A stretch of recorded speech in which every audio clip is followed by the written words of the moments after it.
right, you guys, welcome back for another wonderful week of What Is It Like to Be You? This is the podcast with me, your girl, Souraya Christine, and I am so excited to be here this week with my amazing guest who I have been basically stalking on social media, to be honest. I mean, I absolutely love her. I love everything that she stands for and everything that she talks about. And so it is my pleasure and my honor to bring her to you guys on this week and have you dive into a little bit about who she is and what she has going on. So, without further ado, I'm not even going to talk that much today. Listen, you all know that this podcast is all about empathy and humanity and teaching y'all a little bit more about how to be more kind and how to show up better in the world and how to represent yourself better to your community. And so, so excited. Thank you for being here. Thank you for your guest. Please tell us a little bit about who you are, what you do, what you got going on in the world. Yeah, so my name is Chenae. I'm originally from Kansas, New Jersey. Now live in North Carolina. So I came here for college. Went to Santa Cruz University, majored in political science, minored in English. I'm a spoken word artist and motivational speaker as well. I've been doing that since I was 14 years old. I then went to North Carolina Central University School of Law, where I had a Juris Doctor. Wanted to be an attorney, did not pass the bar, took it 3 times, was not taking it the 4th time. So I just decided to pivot and do something different with my law degree. The thing is, though, a lot of schools don't really teach you what you can do with your law degree. We're taught to be attorneys and Yeah. either be in the courtroom or have clients in that aspect. So I went on a journey to figure out what it was that I could do with my law degree and what I wanted to do. I stumbled upon recruiting I took an assignment with Duke Temporary Service. So my husband worked at Duke at the time. He introduced me to Duke Temporary Service, and then I became a secretary in Duke's Law School, ironically. Right. And so from there, my second assignment was a compliance offer with Duke, a talent identification program where I met my now mentor, Danita. And so she came to me one day and said, "You want to learn how to be a recruiter?" I was like, "Yep." I had nothing else to do. Absolutely. And at this point, I had sought a job for like 4 years from the time I graduated law school to at this point. It's almost about 4 years or so. Wow. And I'm pretty over it at this point. And so I've worked odd jobs and I've been a Lyft driver and all of that. And by the time I met Danita, I was extremely exhausted. And Mm-hmm. so Danita taught me how to be a recruiter. She taught me a lot about the candidate experience. She taught me a lot of what I do on LinkedIn and IG and TikTok and all the other social media platforms and how I show up at events is pretty much what Danita taught me. I just kind of put my own silly spin to it. But she taught me the genuine importance of the candidate experience and why it's important to treat people as you would want to be treated from a job seeker's perspective. And she taught it to me from a Black woman's perspective as well, because she's a Black woman. Mm-hmm. And unless you were a Black woman, you really wouldn't understand how we have to show up to be as equal, if not almost there, as our counterparts. So true. And so, right, like before this recording, I told you I closed the candidate and it's a Sunday. I do that just because as Black people, like we wait consistently for things to be done, whether it's equality, whether it's a job, we're just waiting all the time. And so I just wouldn't want anyone to wait anymore. And so Danita taught me that. She taught me how to be a recruiter who genuinely cares about the candidate. And Wow. she taught me how to have patience, because I did not have patience at first. And so after meeting her, she broke my resume down, she rebuilt it, and within 2 months, I had my first full-time role as a healthcare recruiter.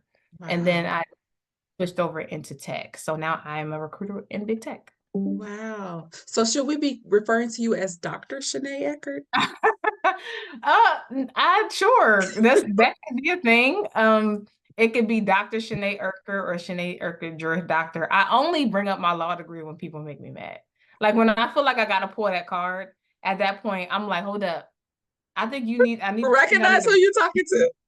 and I'm Dr. Chenae Erker, whichever one you decide. But yeah, that's normally my line. Like I'm I normally like, love hold it. up, pull that law degree real quick. I So love it. Put some respect on my I'm name. just yeah, I'm just Chenae though. I don't introduce myself with my law degree just because I am also a person who I don't walk with titles. I don't do well with that. I don't speak to people from a title Yeah, perspective. Like I don't if you the president, you of course you President Barack Obama, but I'm gonna talk to you like you was one of my homeboys on the street. I'm like that Like too. yeah, just because we all trying to get to the same heaven. Yeah, So exactly. yeah. Walking the same way, putting one foot in front of the other. It's all the same. So I absolutely agree. It's funny because in my books, I write my books from that space too. Like I'm very conversational. I talk to everybody the same with the equal amount of respect. So I think that's pretty dope. I love it. Also, I'm sad that I was just in your city because I just hosted my women's conference out there. And I did not know that you lived there. And I did not know that you did spoken word because I absolutely would have reached out to you for both of those things to not only have you at the conference, but also to perform. That would have been Yeah, so I need to tell cool. people more that I do poetry. Like everybody who knew me before recruiting, they'll ask me all the time, when are you going to do another poem? Or when are you going to write another poem? Or when are you going to speak again? And I tell people it's interesting that people don't know that I do poetry because that's what my initial audience was from is Okay. poetry. So, yeah, No I just think idea. it's weird that people don't know. So now I have to figure out how I can tell people more. Yeah, because we don't know. We needed to know. I needed to know. Because I would have loved it. Okay, so how this works is I have a total of 35 questions.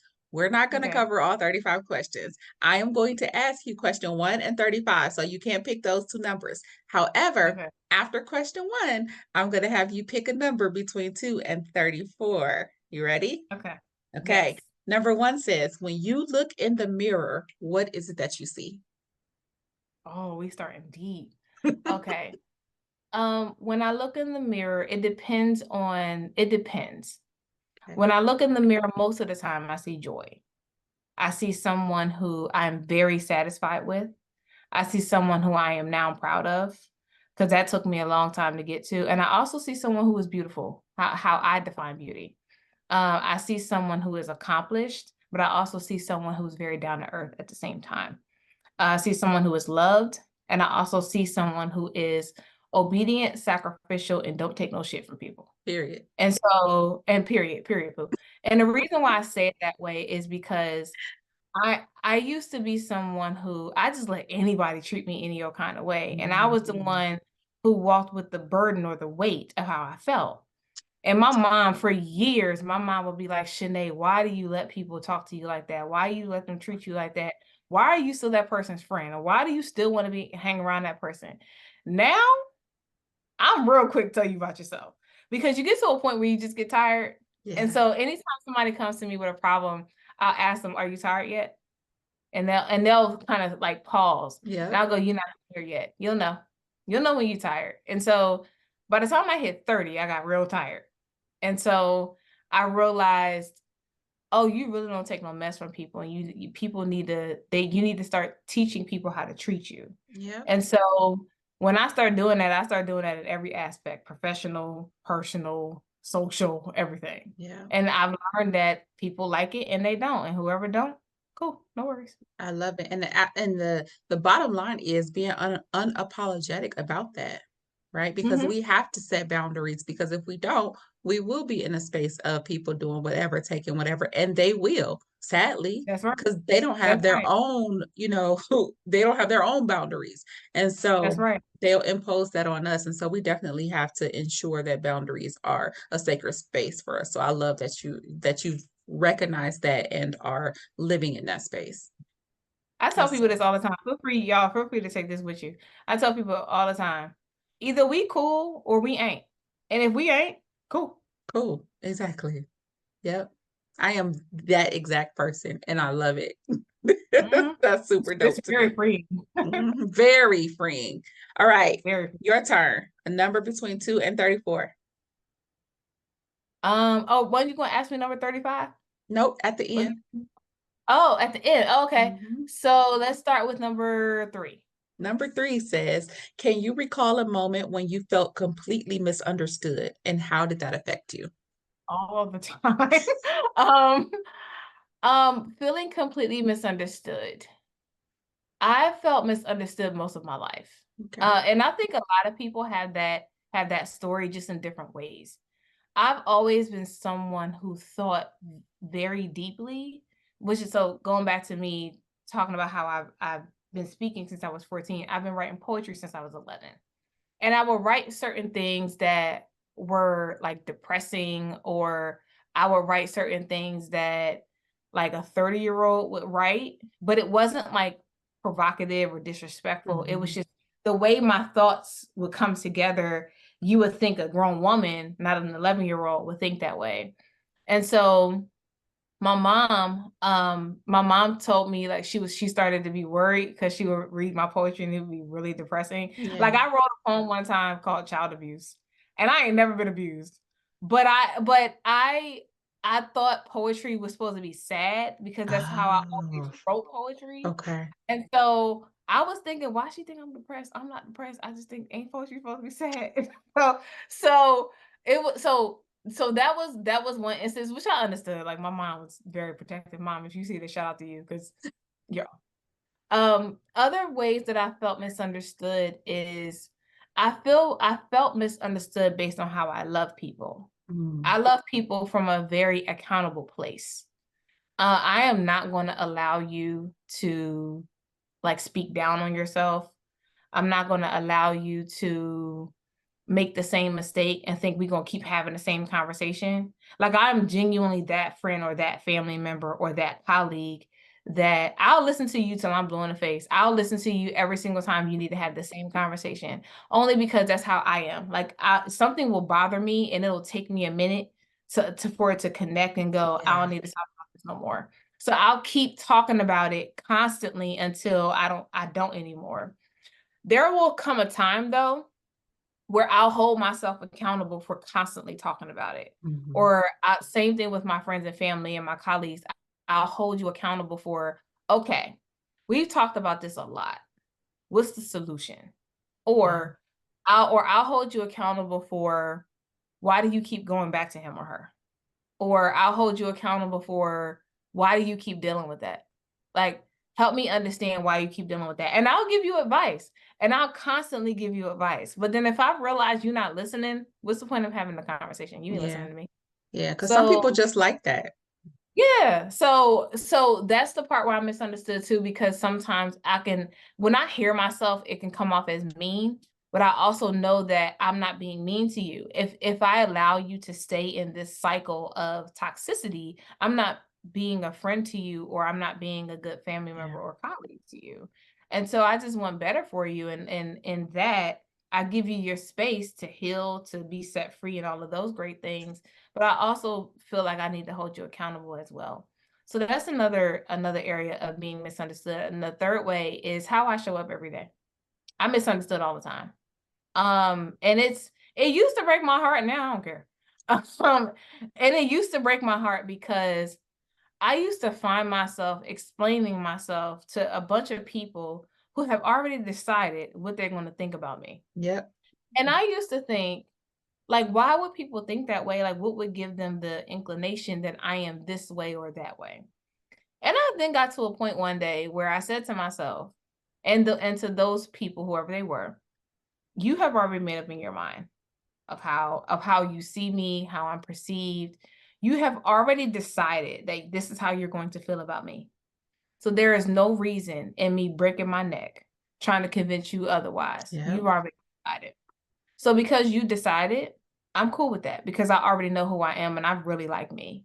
So however you choose to view me, it's not my job to convince you otherwise when you've made up in your mind. Yep. Now, you want to get to know me, we can have a conversation. You'll definitely learn I'm a very joyous person. I'm silly. I love to love and I love to make people feel good.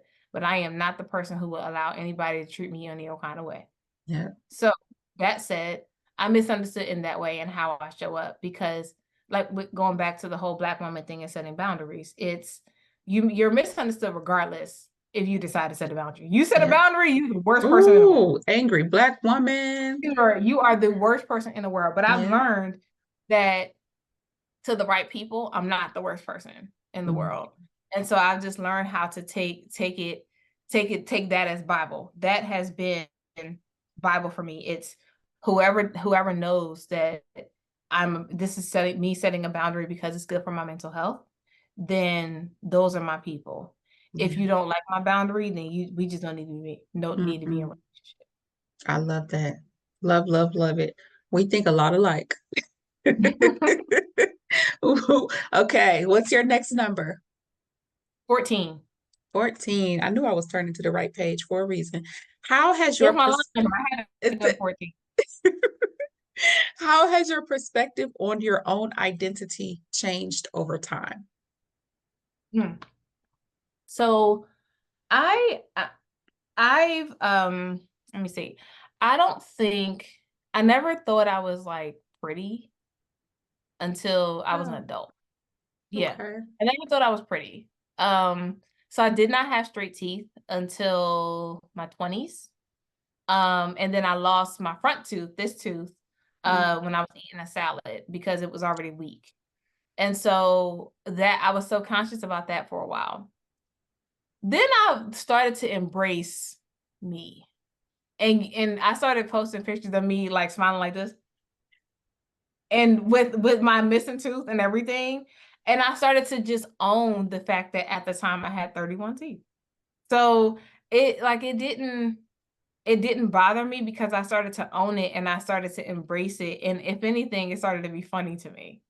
And so it went from that to um not being afraid to cut my hair because I had wanted to Mhm. cut my hair for a while. And I was like, oh, it took me a while to grow my hair because I had always wanted long hair. So I was like, oh, it took me a while to grow it. It's grown and it's full and I love it. And then I got to a point where I got tired of doing it. So I was like, okay, your hair's falling out. You need to cut it. So I cut my hair. And then I was like, I miss braids. So now I'm growing my hair back. It's been this identity thing it's been me accepting that I'm evolving Yeah, and you're always going to evolve. I'm only 35. I love And it. so in being only 35, in 5 years, I won't be the same that I was at 35. And then at 45, I won't be the same as I was at 40. So it's understanding that everything is going to change. Your maturity level is going to change, but your joy should always stay the same. I And love, that's love that. having joy regardless of the situation. So like right now, my family, so I have a really small family on my mom's side, a huge family on my dad's side.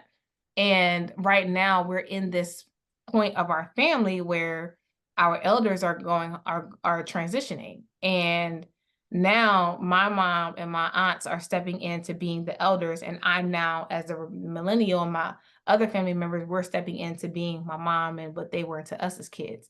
And that transition has been another part of my identity because I've had to, every single time I get some news, I've had to respond in an emotional, mature way because I know that these things are going to happen. So this has been a very like ever-changing, evolving thing. And I've enjoyed it because I've learned how to emotionally stabilize myself. Which is so huge. That is such a blessing. And it saddens me when I see people that are your age and above, and even up to my age, that haven't learned that, haven't learned any level of emotional intelligence. And so they react in ways that a 5-year-old would some because they're Mhm. reacting out of emotion. And so kudos to you for learning that, even whether or not you got thrown into that and kind of had to learn it, or whether you just learned it through maturity. I also love the fact that you are embracing the different levels of you. And I think that is so huge as well because we're not the same. I'm way older than you. You're actually closer to one of my daughter's ages. My oldest daughter will be 33 later this year. I'm 49.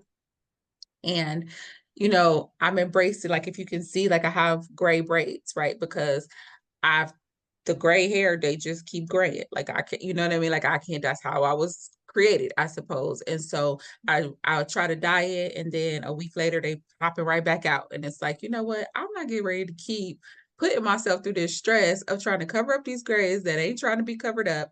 So I'm just going to embrace it at this point. And I'm just gonna so I had locks. I cut all my long locks out and started over with short hair. But I'm like, I want to grow my natural hair out. So I'm gonna just keep it braided. But at this point, I'm gonna just keep rocking gray braids because there's no way that I'm getting ready to keep trying to dye my hair every week, right? So, Mhm. um, and that just comes from maturity, right? We have to just accept. And I look at my mom. My mom is, like 20 years older than me, and she continued to dye her hair up until recently. And I don't know where if that stems from vanity or what, but we have to embrace who we are and how we transition through life. It just is what it is. All of us go through the transitions of life. And, if we embrace it, we go through them with much more joy than, we otherwise would have. So Yeah, definitely. I'm grateful for that. Okay, let's pick another number. Number 7. Number Can't forget the number 7. 7. One of my faves. Ooh, okay. What is a personal struggle that you have faced that might surprise people who think that they know you well? Whatever you're comfortable sharing. Ooh, okay. So one of the more recent struggles have been, so I'm on a fertility journey. I had a tumor on my pituitary gland behind my nose, that the doctor told me was non-cancerous, praise the Lord. Amen. And which was affecting me being able to conceive.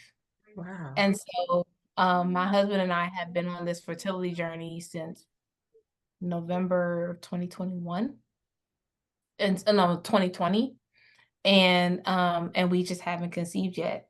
I take medicine a few times a week. I take prenatal pills, and we've tried different things, and it just hasn't happened yet.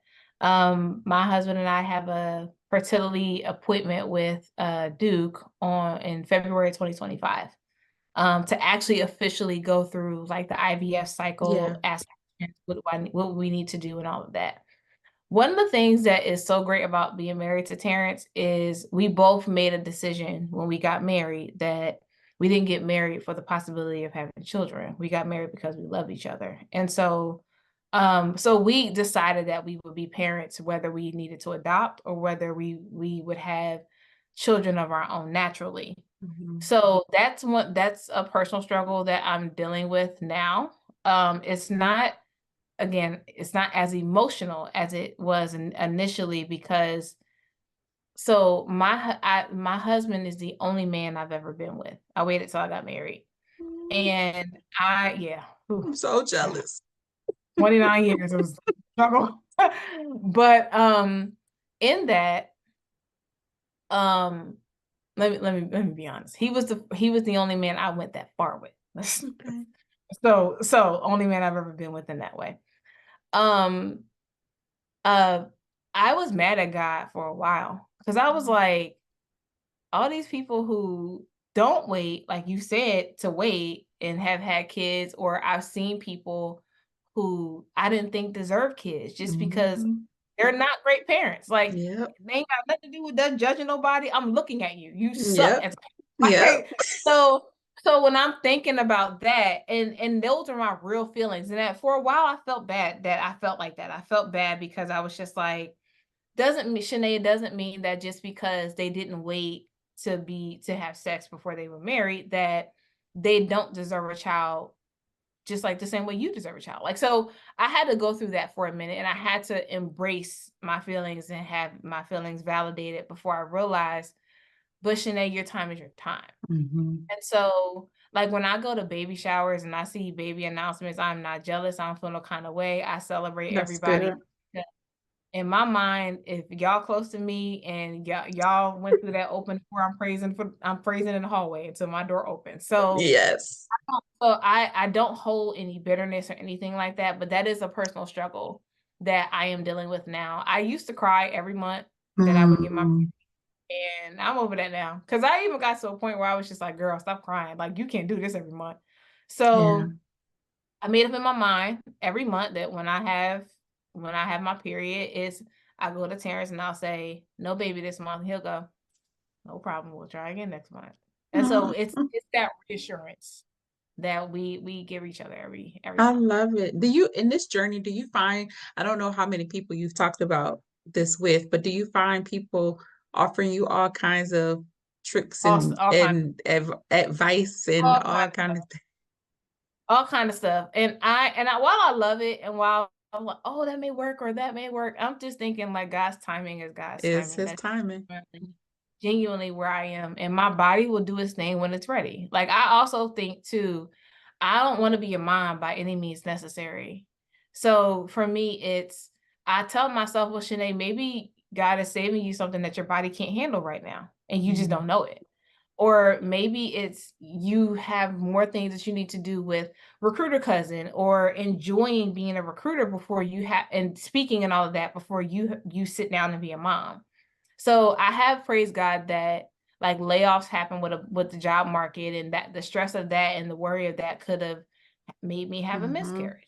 Or I think about how if I was pregnant or being a mom, I would have to choose between motherhood and really wanting to speak. So I get to do Mhm. speaking first, so I don't have to choose between my family and me actually doing what I want to do for my career. So I feel like I have the best of both worlds. Is when I'm Yeah. done speaking and I don't feel like doing it no more, then I can spend so much more time with my family because I've already done that. Yeah. I love it. I love it. I love it. All right. You Another got to go to number. number 8, Number 8. or that's the number of new beginnings. You got to go to number 8. In what ways do you feel that you're different from the typical person in your profession or social circle? Whoever hears this, just know I say this as humbly as possible. Um, They not if like us. They if you feel some type of way about what I'm about to say, I don't know what to tell you, friend. Check your insecurity at the door. So I always introduce myself as the best recruiter you'll ever meet. It doesn't mean that I know everything. It doesn't mean I'm above being coached, mentored, or guided or anything like that. It just means me saying Chenae Urker is the best recruiter you ever meet is saying no one shows up like me. Nobody can do it like me. And the reason for that is I was a candidate for 4 years. So I get it. So when I said that I closed the candidate on a Sunday, I literally closed him an hour ago. It's 3:30 Eastern Standard Time on 7/14/2024. An hour ago, I closed this candidate. And um my husband was like, look at you closing candidates on a Sunday working. I was like, there's one less meeting I gotta do tomorrow. right? In my mind, that's what I was thinking. But what I'm also thinking too is this person, along with other people that I've called on a weekend or well into the evening on a Friday evening, y'all are waiting for your yes. Why would I hold that another day for you? Yeah. Oh, I want you to celebrate. This is a celebrate, as Mr. Brown would say. So I want y'all to celebrate. Like, go pop some bottles. You should. You worked hard to get this job. So in my mind, I show up that way. I'm the person who if I'm not doing anything, especially if I'm not doing anything. Now, if I was at the pool, if I was doing something and it took me away from what I'm actually doing, that's different. But if I'm sitting on the sofa and I'm scrolling through social media and I'm not doing nothing, I Yeah. can hop on a meeting real quick, talk some numbers with you, make this quick offer, get you accepted, and then get the process started. So one, you got your new job and it worked toward my metric. To me, that's a win-win. Yeah. So I don't think anyone shows up in that way, plus me setting boundary, right? So I've also had people, for some reason, I had this guy find my personal cell phone number and call me because I wasn't answering him fast enough Oh on wow. LinkedIn. Oh And wow. it wasn't like it was Google, it was my personal number. So I Oh was like, wow. how did you find my personal cell phone number? So it's yes, I'm going to help you. I'm going to call you on the weekend, call you either from my Google number or call you on the computer. But I'm also, in addition to that, I'm also going to set the boundary of if we ain't build no relationship for real, I wouldn't call nobody that I ain't built no relationship with. Because why would you think that that would help you get a Why would job to I be stalking me to that level to where you found my personal cell phone number? have my cell phone number? And I have people defending that person. Like, I would think that that's an ideal candidate and that's creative and the way that he found you. And I was just like, y'all are That's interesting. yeah, Y'all are no. weird for thinking that. So in all of that, setting boundaries, the way I show up is I want all y'all to be great. I'm going to give you a white glove service, as white as the glove can get. And I'm going to make sure that your candidate experience is the best experience you ever had. The job market is already hard. You applying to all these jobs, doing all these applications, constantly updating your resume, all that is already tedious as it is. Why add more stress to you by making you wait? Like, that makes no sense to me. So if I can change your life by saying I want to make you an offer and I see the look on your face, that means I've saved you from something. In my mind, I've saved you from another day of not having a job. I've saved you from another day of having to report to a toxic manager. I've saved you another day of having to look your kids or your spouse in the eye and say that you don't have enough money to eat. And I've saved you another day of possibly losing what you feel like you worked hard for. Yeah, I think that's incredible and speaks very much to the heart of you as a person. So I love that. So y'all heard what she said. Best recruiter in the world. Period. So what's next? We're gonna go to Jordan, 23. Okay. 23 says, how do you practice empathy in your daily life and how has it affected your relationships? And I feel like you kind of just explained that. Yeah, I did. I can expound upon it though. So in not having patience, I thought I had a lot of patience until I saw other people have more patience. I was like, oh, I don't have no patience. So, so I've had to practice patience first and understanding and listening before I can empathize. So I am someone who I will seek to understand until I can't understand no more. And I do that because all of us have such diverse walks of life that your experience as a Black woman is not mine, right? You're on the West Coast. I'm on the East Coast. Two totally different experiences. Yeah. While the interesting thing is every coast has a hood, but every hood ain't the same. And so I practiced empathy by relationship building. I am someone who I will build a relationship with you. Any person who is close to me will tell you, Chenae will call you in a heartbeat. She don't like texting no more because she typing all day, so she don't really like texting no more, so she'll call you. Or any person who I meet, even on social media, like I've had people, Chenae, can you help me negotiate my salary? And I'll go, what's your phone number? And I'll call. And I'll go, it's recruiter because, and they go, oh my gosh, you called me. And I'm like, yeah, like, let's talk it through.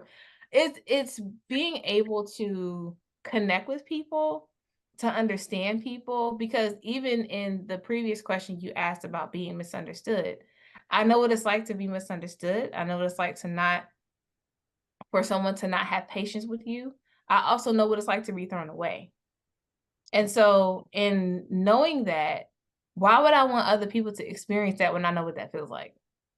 Like, there are certain things to me that's just common sense that a lot of people don't practice, that I don't understand why they don't practice it. I've even spoke on panels where I've said, y'all deem me an expert. I ain't got no data. And y'all deeming me an expert and I don't have no numbers. I don't have nothing. Like, here is the fact. Here are the facts. This is my site. This is where I got this. In my mind, there are certain things that are just common sense. And so in the common sense-ness of me, that's how I practice empathy. It's just genuinely wanting to understand people, and then for me to decide if that's something I want to deal with. Yeah, I love it. And again, that circles right back to boundaries. So I love it. Oh, okay. I think we got time for a couple more numbers. So let's do 27. 27. What societal pressures do you feel most and how do you navigate them? So this is gonna be very simple. I don't feel no society pressures. Not one. I don't live my life like that. Like, I don't, y'all, I be damn. Like, I just know, absolutely not. I can't live this feeling of when I was during my job seeking process, one of my jobs, I was working for my aunt, my mom's sister. And she was a principal at a school called Department of Children and Families in Cherry Hill, New Jersey. And I put something on my Facebook about Black Lives Matter and all of those things. And when she saw it, she asked me to take it down. I said, why? And she said, because I want you to climb the corporate ladder. And I don't think you'll be able to climb the corporate ladder posting stuff like that. She said, Chenae, I'm already at the top and I want you to be able to climb too. Mm-hmm. And I told my aunt, I said, with all due respect, if I ever had to come out of myself to climb a ladder, I would stay at the bottom. Because there is no way I'm going to not speak the truth to make the people at the top feel comfortable. I'm not being disrespectful. You just don't like it. Those are two different Two things. totally different things. Two totally different things. Like, and that's the part I think that most people are afraid to say, which I understand, because if you've grown up in a certain time, you're taught to keep quiet, keep your head down, do your work, and you'll climb the corporate ladder. Mm-hmm. For us, we're more the people who we're gonna say it, and however you feel about it is on you. But we also know how to be tactful, how to be respectful, and then to understand that in the tact and the respect, you just don't like what I said, right? Yeah. It's not the actual content. It's the fact that I said it. Mm-hmm. I don't like it. And I don't know how to nurse that. And I'm not going to try to. Yeah, and I don't think you can, honestly. Yeah, because I'm not going to nurse. I'm not going to nurse you feeling some type of way about my truth or about our truth. And whoever our is, I don't understand how I'm going to nurse how you feel about the truth in general. Yeah. And I don't understand how I can be connected to that. So that's why I don't feel a society pressure. Like, I work in corporate, my hair is natural. I talk like this every day. And is it received? Some yes, some no. And I've had to learn how to navigate who receives it well and who doesn't. And it's not a matter of code switching. It's more along the lines of how people receive information. And it also doesn't mean they're offended. It's just how they receive it. Because I receive things differently too. So I've had to learn certain things as I go. But there are certain truths that I've learned you just can't say, because whoever you're speaking to is not going to like it regardless of the setting you're in. Yeah. And so that society pressure, I don't have that pressure per se, because I've already been in those rooms. I've been in the courtrooms. I've interned for Congressman Hastings before, so I've been on Capitol Hill. I've been inside of the Capitol buildings. I've done tours of the Capitol buildings. I've stood outside the White House like a lot of people. I've been in chambers quite often with judges. I know judges personally. And so to all of the prestige that comes with some of these titles, I've been in those spaces. Mm-hmm. And I also decided when I was in those spaces in school, I am not going to come out of myself to make any of you feel comfortable. If I can't be myself here, I don't need to be here. Mm-hmm. I forgot the name of the woman, but I think she calls herself Wanga Woman on Instagram. She pretty much says something to the effect of, if you can't be who you are in the space that you're in, you don't change you just change the space. Mm-hmm. Exactly. And so that's me. I'm the person who will change the space, but I'm not changing me. Yeah. I'll guidance and I'll coach and I'll like, okay, I understand you can't take that. Okay, let me fix it. So I don't want to offend you. So I'm respectful in that way. But if you're asking me to change my entire self, nah.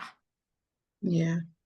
I love that. And I think one of the things that I hold near and dear to me is very similar, that talks about like the intimidation versus being intimidated. So a lot of times people show up, because I get that a lot when I walk into rooms, because honestly, because I'm tall and black, and I think that just is what it is. But also I think I've heard that I command attention when I walk in a room, just by walking in the room. And Same. people get intimidated by that. And so my thing is, and I'm like the sweetest, most coolest, down to earth person in the world, but like my thing is, I'm not intimidating. You're intimidated. That's a difference. That's something that you have to check. That is a personal problem for you. You got to figure out why that's what you're receiving, because that's not what I'm giving. And so I think it's the same concept. An old Wow. friend of mine from college said to me, He said, Chenae, I had a crush on you when we were in college. And I was like, oh, why didn't you ever ask me out or ask me on a date? He said, because, and I laughed at this, but he said, because you had it all together. I said, what does that mean? He said, you having it all together was extremely intimidating. And I laughed at it because I knew he didn't mean any harm or any malicious, or anything like that. I laughed at it, but I kept that with me. At the same time, like I kept what he said in the forefront of my mind. And as I go, I'm learning people who are either intimidated versus people who think I'm intimidating. Mm-hmm. And I always tell people, I say the same thing. I'm not intimidating. You're just intimidated. So come back and talk to me when you're not intimidated. Because I'm literally I'm the same way. We could talk about anything. Anything. I would chop it up with you. I would chop it up with you about anything. I'm silly. I like to have fun. I like to swim, basketball. I bowl. I skate. I do all the things. Right? We can rock it with about anything. But the one thing I don't play with is me. I don't play about me. So if you're gonna come to disrupt my peace, then that will cause you to be intimidated. Absolutely. Yeah, I agree. I love it. I love it, love it, love it. Okay, let's get one more. Let's do, I was gonna say 35, but you're gonna ask me that already because I'm 35. Let's do 21. 21 says, what life experiences have had the most significant impact on shaping who you are today? I will say my relationship, i.e. experiences with my mom, my aunt, and my grandma. So the only part of my Trinity that I no longer have is my grandmother. My grandmother passed away in November 17th of 2013. But my mom and aunt and my grandma are my biggest, that's my Trinity. They're my girls. So it's my grandmother is the spiritual side of me. My aunt is the professional side of me. My mom is the down to earth side of me. Like my mom is that, like, F with me and F around to find out type person. So that's where I get it from. But my aunt is that way too. So, and the funny thing is all three of them is like that. My mom is more of the, I will fight you. And I've seen her fight before. So I would say the life experiences that I've watched them go through is what shaped me, because I could decide what I wanted to deal with. So I watched them in relationship. I watched them at work. I watched them at church. I watched, like, I would even repeat certain things that they would say or do from when I was a small child to teenager and to young adult. And then my aunt would be like, you remember that? Like, it was one time. So my aunt and my mom were both single mothers.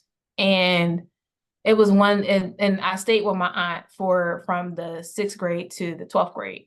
And so my aunt, being a single mom, my cousin Joshe and I, of course, we had our own rooms, and then she had her room. So when I was with them, she was also a full-time student. So she was full-time student, she was a teacher, and then she had us. So I watched my aunt put herself through school. So I watched her, like, pay for her own master's degree and all of that. And so until my law degree, shout out to Aunt Portia, because now I got a degree that is higher than yours. And she'll say all the time, I paid for it, so whatever. But so that said, I watched her get up in the morning, put something in the crock pot, and then say, Chenae, make some sides for you and Joshe for when y'all come out of school so y'all can have dinner, and then I'll be home after class. And so it's probably maybe 3 times a week that she would go to class. She went to Lincoln for her master's degree. And so she would go to class at night, and then she would come home maybe like 9, 10 o'clock at night. She would do her lesson plans for work and not go to bed till like 1 or 2 in the morning, and then do the same thing all over again. And so my aunt would be like, you remember that? I'm like, yeah, I watched y'all. I genuinely paid attention. So I watched that work ethic. I watched that, like, hustler's mentality. My mom, at one point, she had 2 full-time jobs. So my mom worked as a social worker, and then she worked for DIFUS. So now she's a CNA, but I also watched that hustle. My mom also, she finally is comfortable with me saying this, my mom also walked with a limp. So because my mom broke her hip when she was 12. And so because she walks with a limp, to see her care for other people with a broken hip, it like is miraculous. Yeah. To watch how much she's on her feet with a limp is amazing. Like you would not even know that she walks with a limp unless you were paying attention. Wow. And my grandmom had this thing where, so she worked for Bradley's, and then she worked for Burlington Coat Factory after Bradley's closed. My grandmother would buy us all these like designer clothes. And when I got older and I started to understand the pay of a department store, I asked my mom, like, Mom, how was grandma able to get us design all this designer stuff and all the luxury stuff that we could ask for on this type of salary? And so my mom said, Chenae, I've been trying to figure it out for years. So either way, I'm just gonna say my grandpa was helping with the stuff, but I don't know, you know what I'm saying? But to watch the hustle and the tenacity of my Trinity, of my earthly Trinity, are the things that shape me. I love it. That's a beautiful story and testimony. And wow. I think that's probably the best answers that I've gotten to that question so far. Honestly, I'm being serious. Like that was an amazing answer. So, question number 35 says, what legacy do you want to leave behind and how are you working toward it? I want everyone to win. I say that all the time, and that is always going to be something I stick by. I want people to win, and I want people to believe in themselves. I will not accept when you won't believe in yourself, because who's supposed to? You don't. Who's supposed to encourage you if you don't? Like you can have the best support system in the world, and for lack of a better term, still commit suicide. Mm-hmm. You can have the best support system in the world and still fall into a different life. And so I am someone who, while certain people can't handle certain things, and that's 100% understood, I am never going to stop pushing you to believe in you. Never. So that's my legacy. My legacy is you are not allowed to not think of yourself as the best in whatever that best is. Mm-hmm. Like right now, your podcast is the best because you doing it.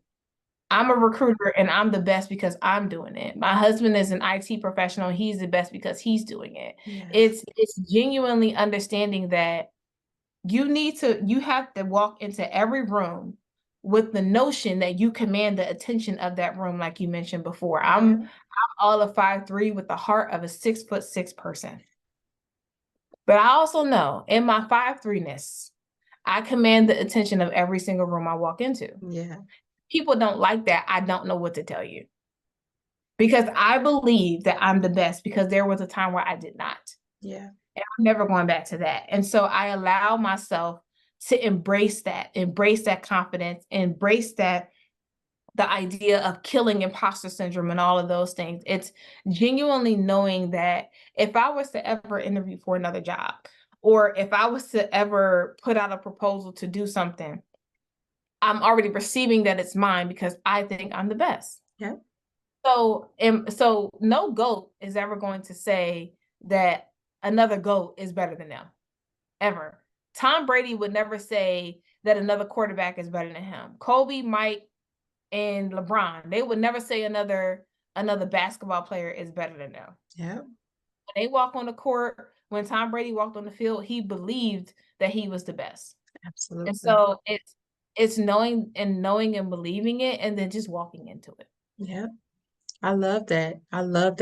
But I think it changed for me when I saw I think it was a meme or something that said I walk into the room like God himself invited me.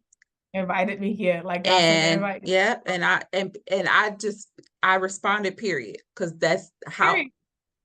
And it's funny because prior to me reading that, I still got the feedback of, while you're intimidating or while you walk in the room and command all the attention, but I wasn't really accepting it or receiving it for myself. I wasn't owning that.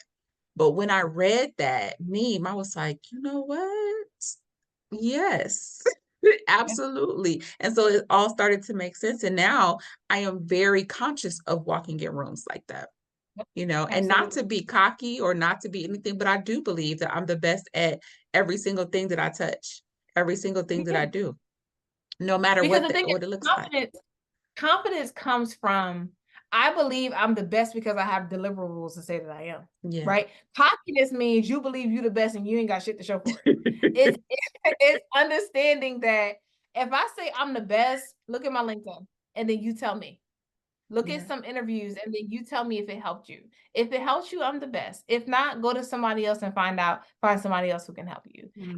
It's the understanding that I can deliver, which is why I'm the best. And I'm going to stand on that. Yeah. Yeah, as you should. I love it. Well, this has been an incredible conversation. I am so grateful for you being here today. And I would like for you to leave the people with any last minute tips or anything that you may have, but also if they want to work with you or if they want, more Chenae, whatever it is that you're giving out there on social media or whatever, how can they connect?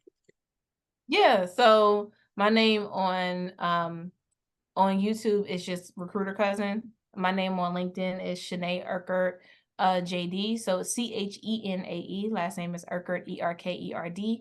IG and TikTok, they're both Recruiter Cousin. My calendar is inside of my bio on my TikTok as well as my IG.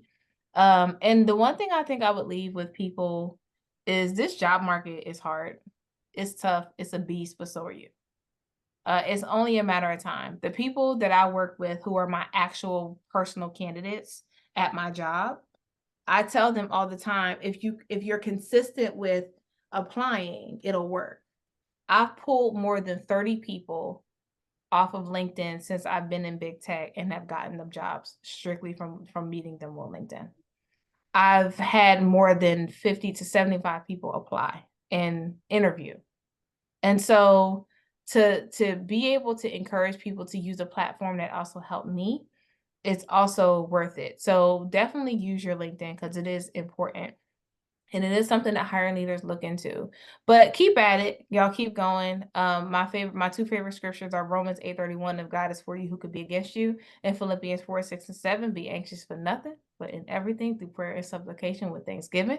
Let your requests be made known to God, and the peace of God that surpasses all understanding will guard your hearts and minds through Christ Jesus. So I am someone who is a Jesus freak. I love the Lord. If you don't, feel free to apply that to whatever spiritual deity you want to.